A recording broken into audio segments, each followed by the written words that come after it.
Current bill குறைவாக வரணுமா? என்ன பண்ணலாம் அப்படின்னா, கோடைக்காலம் ஆரம்பித்து வெப்பம் அதிகமானதால் ஏசி யூசேஜ் அதிகமாகிடுச்சு. ஏசி யூஸ் பண்ணும்போது இபி பில் அதிகமாகுது அப்படிங்கிற பயம் எல்லாருக்கும் இருக்குது. அதுக்காக டிஎன்இபி சில ஐடியாஸ் தந்திருக்காங்க. கரண்ட் வேணும், சிக்கனமும் முக்கியம். சேமிக்க சில வழிகள் சொல்லியிருக்காங்க. ஏசி வெப்பநிலையை 18 டிகிரி செல்சியஸ் இல்லைன்னா 20 டிகிரியில் கீழே தான் வெப்பநிலையை வைக்கிறதுக்கு நம்ம விரும்புவோம்.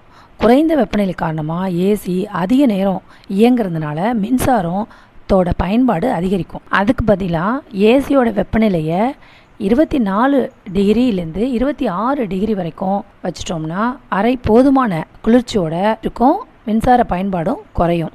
ஸோ 24 டிகிரிலேருந்து 26 டிகிரி வரைக்கும் வைத்திருப்பது மின்சாரம் சேமிக்க ஒரு சிறந்த வழியாக இருக்குது. டாக்டர்ஸோட பரிந்துரையின்படி 24 டிகிரிலேருந்து 26 டிகிரி வெப்பநிலை உடலுக்கு ரொம்பவும் நல்லது. ஆரோக்கியத்தோட எந்த பாதிப்பும் இல்லாமல் இருக்கலாம்.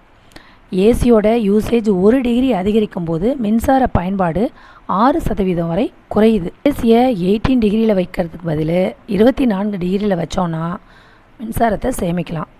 அடுத்த வழி என்னன்னு பார்த்தோம்னா, 5 ஸ்டார் மதிப்பீடு கொண்ட மின் சாதனங்களை பயன்படுத்தலாம். அடுத்த வழி என்னன்னு பார்த்தோம்னா, அதிகமான நேரங்களில் இயற்கை காற்றோட்டத்தை பயன்படுத்துறது, தேவைக்கு மட்டுமே பயன்படுத்துறது போன்ற பழக்கங்களை குழந்தைகள் முதல் சொல்லி ஃபேமிலியோட இதை நம்ம ஃபாலோ பண்ணணும்.